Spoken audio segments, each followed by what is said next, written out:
Tossing Grenades at Windmills podcast. Welcome to the Tossing Grenades at Windmills podcast. I'm Rhombus Tix. This is Chapter 6 of Micronation, Meme Master. So, the Jimmy Hoffa Memorial Prison was now my home. This prison is where they make people who know too much disappear. The funny thing about a prison full of people who know too much was that they had a lot of idle time on their hands. Most people are now well aware of the kinds of things that go on in a regular prison. I don't need to tell you the sordid details there. Some of those kind of things went on here. But the main activities consisted of sharing hidden information about conducting experiments. The experiments are the more relevant part of my story. Specifically, about a quarter of the inmate population consisted of what one might call mad scientists. When one of them comes up with an experiment that the government considers particularly interesting, some governmental agency, quite often the military, steps in and sponsors it. Very often, these experiments require volunteers, but it was a well-known fact that they were also an excellent way to reduce time served. I had as much motive to get out of here as quickly as the next guy. "Attention, volunteers," the extremely thinly disembodied voice in the ceiling said. "Thank you for asking to be part of this experiment. We are very enthusiastic to have you. Please step out of your cell and follow the lighted sections of the floor to the designated lab area." At this point, the door to my cell swung open, and I did as the voice commanded. You did a lot of that in prison. This place was not as bad as the typical prison was supposed to be. To begin with, I had my own cell, as did most people. Apparently, disappeared people were not in such high demand that they couldn't spare the space. At least not in my particular category of disappeared people anyway. After a few minutes, I arrived outside a large plexiglass door with 2 guards and about a dozen other inmates. Half of them were female. Why didn't someone tell me that there were females here? Now that Darla was getting married, I needed to find a new object of my affections. My eye immediately caught on a really hot blonde number. She was stacked in all the right places, and unstacked in other places. Fine. She was very physically attractive. Better. She smiled and looked at me. Granted, those two things did not occur at the same time, but she did smile, and she did look at me. A guy came out. He had black hair and black eyes, but obviously hadn't seen the sun in a month. He howled some kind of generic greeting and then got on with his technobabble. "We're going to be working with memetics. Do any of you know what that is?" Wait a second. I knew what memetics were. I'd run into this case before.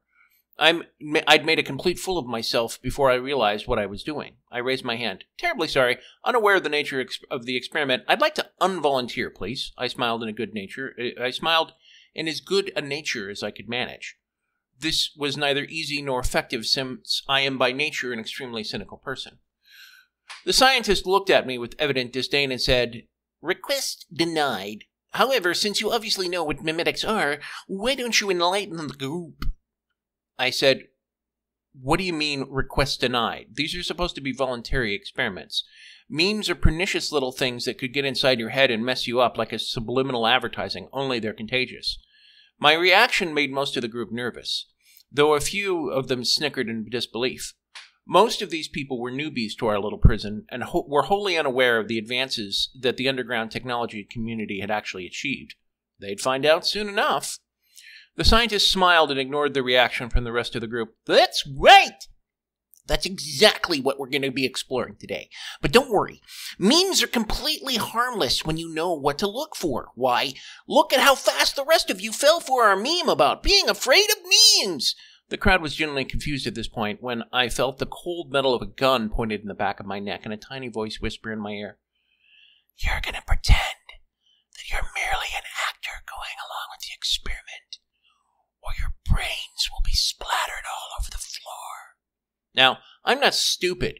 Normally, if somebody told me something like that, my first reaction would be to drop to the floor, kick their legs from underneath them, scream the exact opposite of what they wanted me to do, and run.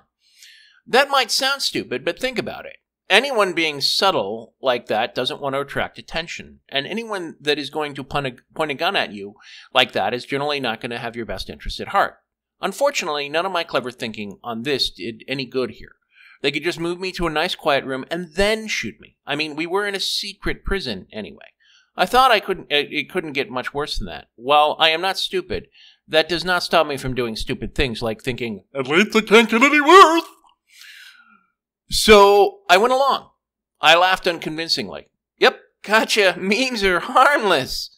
This is going to be fun. Most of them seemed to believe it. I wasn't exactly going to win an Academy Award, but I also figured out that most of these people were a few crayons short of a box. The blonde didn't believe it, though. She looked at me extremely suspiciously. Apparently, I had a thing for intelligent, physically attractive females that loathed me. We all went into an area with the host scientist. There were several couches set up with goggles and headphones. They were all hooked to several PlayStation controls. The guy began to speak again. The first thing we are going to do is find out a bit more about what makes each of you tick. Now, I know you've been all taking extensive tests when you arrived here, but this is a bit more specific to what we're looking for. So, if you'll begin by putting on the headphones and goggles, then we'll get started. You'll notice this visual display will urge you to push a specific button. The goggles are a mixture of a flat screen TV and VR gear, so you'll be able to see the buttons as you push them. Any questions? One of the others that hadn't panicked, but obviously hadn't believed my performance, raised his hand. Yeah, what happens after we're done with the test? The host scientist smiled. That depends entirely on the results. I didn't like the sound of that. It always took time. It didn't take as much time as you might think, but it wasn't an overnight thing. At first, they just sat there watching the television and playing a video game, which was occasionally interrupted by a burst of light, sounds, smells, and images. I was somewhat relieved when they pulled me out of the rig after the first week to begin acting as an assistant. My primary duty was to watch what the others were doing and take notes. I was eventually allowed to ask them questions. At the time, I had my suspicions, and those turned out to be correct. I knew what memes were, and I had absolutely determined not to let them influence me a second time. It was an important choice because apparently they couldn't affect me when I wouldn't let them, but they acted like cookies for the computer in my mind. You had to keep clicking no on the accept buttons no matter how many times it asked. It was a royal pain in the neck, let me tell you. I had to be careful with absolutely every action I took to ask myself if it were the result of something I wanted to do or something I simply felt like doing for no particular reason. I didn't have a good reason to do it. If I didn't have a good reason to do it, I didn't. The good part of being an assistant was that I was able to find out the name of the hot blonde. Her name was Kim. I liked the name. I admit I liked the body more, but it wasn't like I had an opportunity to be engaged in a regular conversation, an extremely stimulating conversation with her. I liked her, and because I liked her, I felt protective of her. Because I felt protective of her, it bothered me when I saw her put on those goggles. Heaven only knew what they were filling her mind with. Things started to change by the 7th week. They all began to act a lot more docile. They seemed to like it when people told them what to do. Prisoners are surprisingly brilliant in some ways, and it didn't take the others long to figure out what the situation was here. The only thing that was at least some comfort was the fact that there was literally no privacy in this space, which means that certain typical prison activities did not occur, but I was not naive. Sooner or later, even that would be on the table. What the scientists did do was subject the volunteers, in quotes, to the most humiliating tasks. The fact of the matter was, most of the victims knew something was wrong, but found themselves almost always unable to say no to someone telling them what to do. They had all different levels of strength, but the longer the program went on, the more of them buckled. It started to get really bad. It didn't help when the prison warden deliberately allowed the male and female prisoners to begin mixing. It was strictly casual and in the good nature of good relations, in quotes, but I could tell it was just the next phase of the experiment. I wasn't happy about it at all.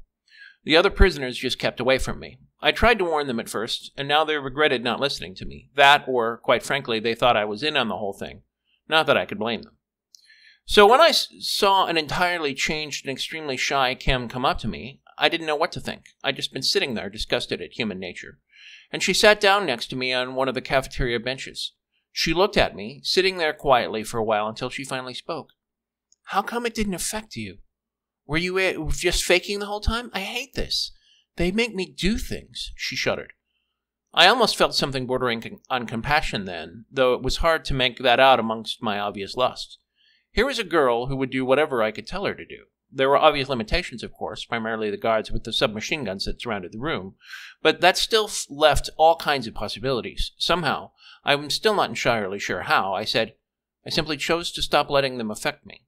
I had it happen once, and I was absolutely determined not to let it again. She said, I'd give anything for you to be able to teach me how to do that. Being the rampant and evil opportunistic bastard that I am, I said, anything? Yes, you name it. Technically, I could just ask you to do it anyway. She looked crestfallen. Oh, yeah. I hadn't thought of that. There it was again. I'm supposed to be a sociopathic evil bad guy. I tried to ruin the life of one Quiescence Prow and one Darla, after all, which was why I was in here. If I was going to be the bad guy, should be a complete bad guy. It didn't help. I rolled my eyes and finally said, look, you have to find something to live for, something deep down inside of you that makes you define who you are and what it is you want to be. Once you know who you are, the memes can't do much to you. Is that all? Hey, it's a lot harder than it sounds. I'll just live to make the world a better place. And you actually believe that crap you're spouting? I said incredulously. Not really, no. The world sucks. I doubt I can make it any better. What do you live for? Screwing one Quiescence Prow. Who? She asked. He's a jerk. That's all you need to know. Look, you need something. Then think about this. That scientist, the one who's doing all this to you, focus on getting revenge on him. I don't think that'll work, she sighed. Why not? I'm not a revenge kind of person. What do you mean you're not a revenge type of person? You're a convicted felon. How could you not be a revenge type of person? They put me in here because I knew about the general's affairs and he threatened to tell his wife. What? I said. Why is that so shocking? That's why most people are in here. Why? What did you do? I tried to ruin a few lives. I couldn't believe she was saying this. Well, that's what I tried to do. Really? I felt slightly better. What? Did you try blackmailing him or something? Well, no, but he asked me nicely to please not tell his wife. And somehow you think this was justifiable behavior. Well, she hesitated. I couldn't believe this. In retrospect, what I did next was probably the wrong idea. I automatically assumed that this passivity was the result of the conditioning that she had been under for the last several hours. Even if I had been right, and I'm pretty sure now I was wrong, what I did next was a pretty stupid idea. All right, that's enough of this, Kim. She looked at me expectantly. I continued to speak at her, looking directly into her eyes. From now on, I am ordering you to ignore the memes that they are feeding you. You're going to have something to live for, and the thing that you are going to live for is the fact that I am ordering you to have something to live for, and to ignore the treatment they are giving you. Do you understand? She gave a blank look on her face for a split second, trying to understand what I was saying then, and then lit up like a sunbeam. Of course, it was so obvious. Why didn't I think of it? Thank you. What was your name again? Chester, I replied. Chester Arthurson. She repeated my name like it was a holy thing. She said it over and over again like a mantra. It was at this point that I realized I might have done something wrong. I said, look, just relax, okay? She smiled at me. Okay, Chester. So the experiments resumed. After a while, the jerks running the show must have gotten sick of the constant abuse by the other inmates toward each other. Either that or they'd gotten all the data they needed. What really disturbed me were the injections. Were they using drugs to enhance the process now? After about 3 days of this, I approached the scientist in charge. I suppose I should have tried to find out more about him before, but for some reason I felt I just had wanted to avoid him as much as possible, and if I did, everything would be fine. Obviously, I'd been wrong. What are you doing to them? I asked. Well, I think it should be obvious to someone with your knowledge, he said. Nope, afraid not. I'm totally in the dark here. We're giving them narcolepsy. Well, I was wrong. I did know stuff. I knew too much stuff. I knew that narcoleptics were natural leaders beyond compare unless they had the biochemical process eliminated inside their head that made them sleep. Narcoleptics were the reason we had any free will at all. Nature had developed them to sweep up all the excess memes floating around in our society until someone decided to cure them. I had thought the problem taken care of, but I guess no one thought that they might try and make more narcoleptics and then cure them. Do you have a name? I said. Call me Boss, he said. Really, Boss. That's so original. Really. You go with that. Thanks, Boss said. I feel it properly conveys a sense of empowerment. So, is there any particular reason you're doing all this? So is there any particular reason you're doing all this? So glad you asked, he said. I knew immediately that this was a mistake. Had I learned nothing? He said, I plan to be a god. I shall unlock the human potential of persuasion, and all shall bow down before me. Don't gods, usually have supernatural powers and things like that? You don't understand mimetic mind control to be enough? Hardly. Anyone who is paying attention can overcome them, he smiled. Hardly. Don't you think that most of these people have been trying to resist? I don't know exactly why it can't affect you, but it's been helpful to have you as a sort of control group anyway. I'm not an expert, but isn't that really sloppy science? Yes, but this isn't exactly science. It's more like a calibration and a refinement of skill. After all, thanks to your friends, we already know the technique works. First of all, they are not my friends. Second, I don't know what you hope to accomplish by doing all this, but do you honestly think you can get away with it? Get away with what? World domination, I said with the last bit of only a slight sarcasm. Only slight, really. Interesting idea. I considered it, but no, I meant actual godhood. Just because people worship you doesn't make you a god, I said. That largely depends on your perspective. I mean, I don't expect any powers in this life, to be sure, but I consider myself a pragmatic agnostic. I don't know whether or not the supernatural is real, but I can enjoy myself while I'm here, which this allows me to do. More importantly, by sheer numbers, the majority of ancient civilizations seem to ascribe to the belief that honorific titles, temples, and monuments in this life somehow convey power in the next. Thus, if that's true, and given empirical observation, how can you really tell one religion from another? Then I'm essentially securing godhood for myself in the life to come. Simple as pie. Is pie really that simple? I asked. It is if you know how to cook, Boss replied. Touché. Danke. Now, why don't you go finish recording conversations with the people over there? That pretty much ended the conversation. I went over and began examining the people in their chairs like he asked. They weren't doing well. The stuff he was injecting into them was either lowering their resistances or making it worse. I couldn't tell. I wished I were a psychologist or a scientist, but I wasn't. I kept trying to think of a way to do something. But I had no one to report it to. There were no appeals committees, no lawyers, no real correspondence of any kind. I learned a better appreciation of what hell was like that day. Things began to get worse. After about a week of injections, the other prisoners began to act weird. Bear in mind that this new bunch of victims never received any injections at all. They were merely queuing off the memes being distributed by the core group. It started out pretty random, such as odd word usage or little behavioral quirks, like looking right but not left when they were going through a door. This started to get more blatant, though, with more and more people talking about how great Boss was. There were a few exceptions. About half the guards didn't seem affected by it. It didn't seem to do anything to me, and Kim was just fine. Well, let me rephrase that. Kim seemed mostly fine, except she became more and more devoted to me. While normally I wouldn't be opposed to such a thing, the knowledge that it was the memes and not my person just made her advances repulsive to me. I kept trying to think of something to do. The guards didn't seem worried in the slightest. In fact, even when I pointed out to the other guards who were talking so nicely about Boss, and that half their number were affected by this, was not enough to make them do anything about it. Finally, I grew desperate. The oldest trick in the book was to feign illness, but here they were sophisticated enough so that the infirmary would be able to handle or detect anything fake, which means I had to hurt myself, and badly. I took time figuring out exactly how to do it. It had to hurt and be important enough to ship me out of the compound, but it couldn't risk any kind of permanent damage. Finding something serious enough to get me out of here proved to be more of a challenge than I thought it was, and I finally decided to get really exotic and poison myself. I was going to get myself bitten by a black widow I found in one of the biology labs next to Boss's workstation. They did all kinds of things here. Unfortunately, I made the mistake of assuming that Kim's loyalty to me included obedience. I attempted to co-opt her into my plans, but she immediately reported me to the guards, who had me locked up in solitary confinement. Kim later slipped me a note that said it was for my own good, and that she loved me. And so time passed. I couldn't exactly keep track of much while I was in the featureless cell, but I could hear noises outside and down the hall. Things seemed to continue for a while out along the same normal/abnormal pattern, but again the chanting began. The way the sound echoed inside my cell, it sounded like hundreds, nay thousands. But I knew that there weren't that many people in the whole complex.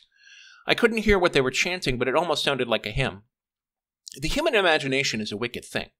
It can often come up with circumstances that are direr than they actually are in anything in reality. The activities occurring outside were mysterious and unknown, but I also knew that they were sinister and seductive.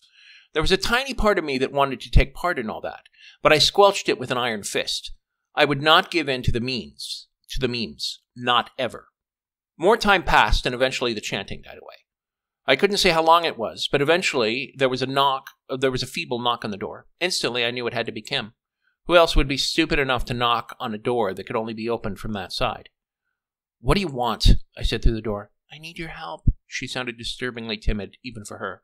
"Right. Well, not that surprising, really. Let me guess. Boss has taken over the prison now, and now he's doing something so horribly it's entirely beyond imagining and has to be stopped." The door opened, and a bright light shone in my eyes. While the cell had not been pitch black, the light had been so reduced for so long it would have taken me some time to adjust. Kim, the outline I presumed stood at the door, reached forward with her hand and placed a gun in my open palm. I asked, "I suppose I'm supposed to use this to help take down Boss?" "Yes," she replied. Gee, she was particularly verbose today. There was a part of me that wanted to forgive her, and a part of me that just saw raw betrayal, first quiescence prow, and second by Kim. In the end, I suppose she couldn't help the fact that she was an idiot, and much to my surprise, I forgave her. Sort of. "Kim, I can't see well. How long do we have?" 5 minutes. 5 minutes? I shouted to the top of my lungs. "How long have you known about whatever it is he plans to do?" "About a week." "Great," I replied, "just great. Why did you wait so long?" "I didn't want to give you a chance to hurt yourself." "I couldn't hurt myself inside my cell. If you'd given me time to plan, I might have been able to think of something." I didn't trust the sudden shift in her priorities. It seemed very contrived. Oh, yes. Kim was just brilliant. I followed Kim running around the corner until the thought occurred to me that this, too, might be a bad idea. Then I knew it was a bad idea. We turned around the corner and saw Boss sitting atop a pile of human bodies. I could tell that most of them were still alive, but I doubted some of them could breathe there underneath the horde. Boss had made a throne of people who sat frozen in place. "Hello, Yertle!" "Shoot him!" Kim shouted. I was going to shoot, I really was, but I had that annoying conscience. I knew that if I shot Boss, the boss would go right through him and hit some of the people behind him. Kim ignored and shot him anyway, throwing random bric-a-brac from around the room. Boss chuckled and clapped as parts of his thrones collapsed to the ground. "Well done, Kim, well done. It's a shame you were only partially immune to me, but you tried valiantly. I told you. You cannot harm me. Now, kneel." Kim began to cry as she kneeled. This was nuts. These meme things were never that powerful or blatant. "Ah, Arthurson, how little you know about the way the human mind works. The more people follow me, the more others are inclined to obey. The conscious mind is but a small part of the brain. There are vast and unimaginable wastelands to be explored. I believe I have finally figured out how you remain immune to my abilities." "And that is?" I asked. "One of your two narcoleptic friends, the one in love with you, Amberlove. Her instructions protected you somehow, but I can change that now. Pretty soon you will not be immune to my effects either. Grab him!" I guess the fact that he planned to do to me what everyone else in the pyramid was now suffering was enough to remove any moral complications. Unfortunately, I was a terrible shot, which means I had about 5 other people while I unloaded the clip into him. I suppose I should have been some kind of hero and waited until the last moment, or come up to him and be some clever method of delivering him. But I wasn't quiescence proud. The universe didn't like me. It hated me. Boss died a surprisingly ignoble death. I hit him in the throat, and he bled onto the floor. His slaves grabbed me and held me for about 8 hours before their tired and sore muscles forced them to let go.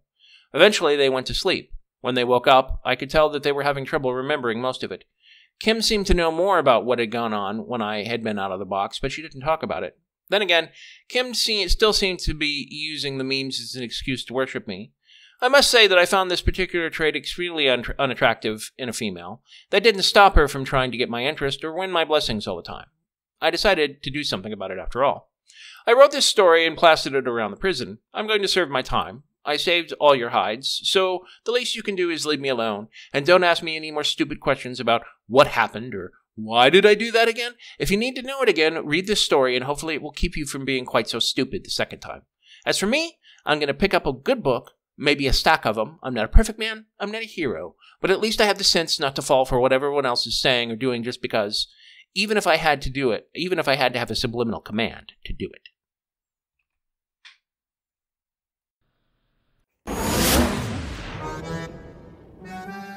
This has been the Tossing Grenades at Windmills podcast. Buy my book, Have Name Will Travel, at Amazon and other markets. RedAnvilCreative.com contains all our podcasts. Copyright 2022!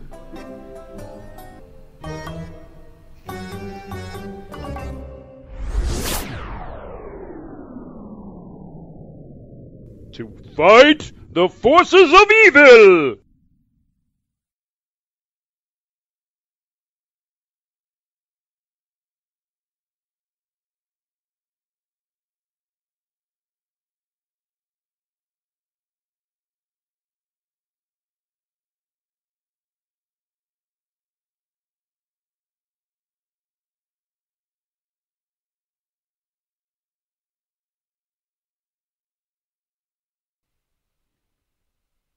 Welcome to the secret commentary at the end of every chapter of Micronation. This is chapter 6 commentary. So, what to say about this chapter? It's the first of the chapters written exclusively for the novel. I did still feel the need, for reasons I don't fathom, to include information that the reader already had about narcolepsy and memes.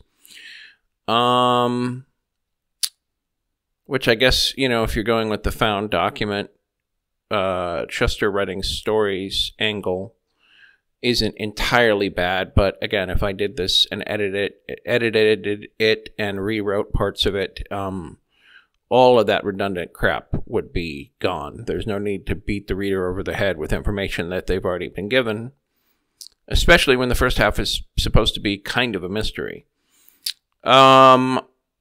I think that, you know, ironically, if I compared this one as a short story to the first 5 chapters, I would put this at a solid second. The other meme chapter, chapter 3, was the most self-contained and reasonable chapter. The dog chapter was just stupid. The cockroach chapter was definitely the worst of them. You know, pretty good writing, good dialogue, interesting characters. If every chapter was as strong as this, I would actually probably try and salvage this for print. It is not, every chapter is not as good as this. As I've mentioned in other commentaries, which you may or may not have read, the meme/narcolepsy science is completely ridiculous and does not hold up. The only thing more ridiculous is a dog that can smell radiation. Yeah, I mean, I have to say, you know, not a lot of commentary on this chapter. I do enjoy hypnosis erotica, and you saw a little bit of that in this with Kim. I don't remember exactly what's going to happen later in chapters with Kim, but I know that Kim is a problematic character and shows how kind of a goofus that Chester is. Suffice to say that I think, to me, the most interesting thing about this is sooner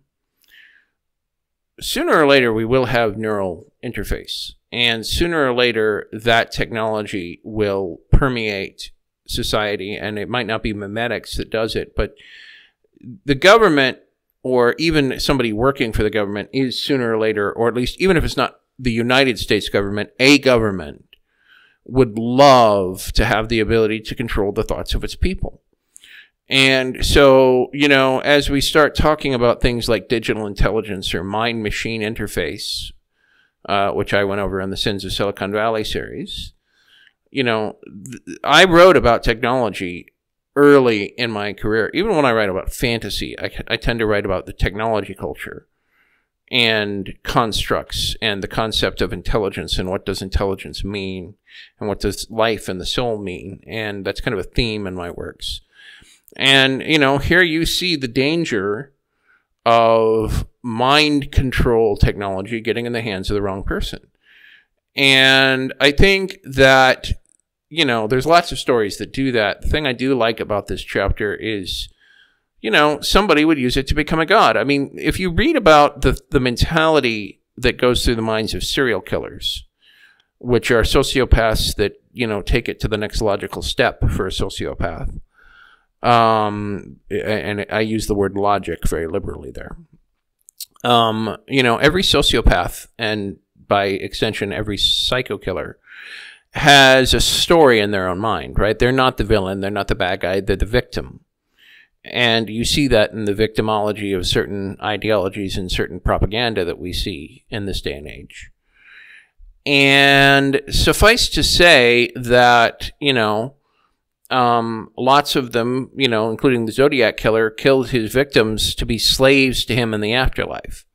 So, it's a natural extension for Boss to have a desire to enslave people so that they will be his slaves in this life and the life to come.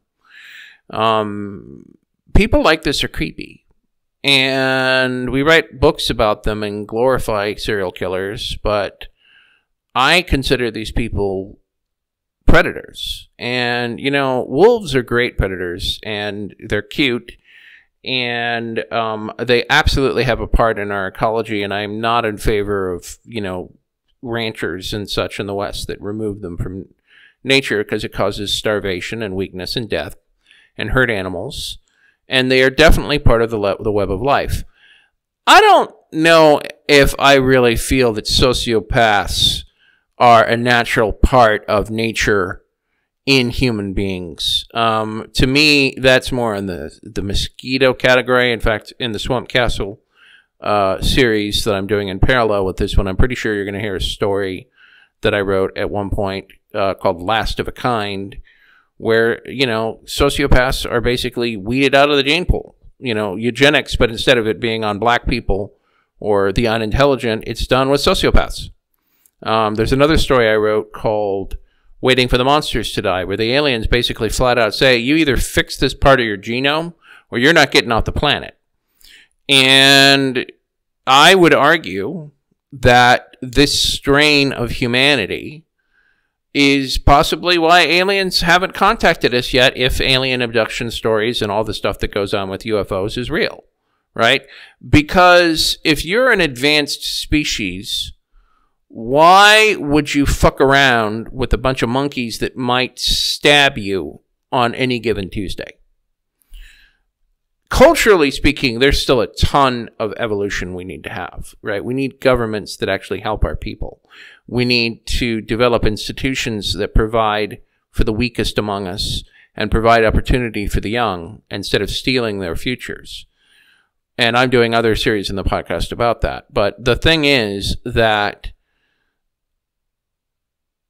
in addition to the need to reform our culture and reform our government, the fact of the matter is that there is, in every human being, a chance to do evil and commit murder under the right circumstances. But with some of us, it is far easier than others. And I think I show that well in this chapter.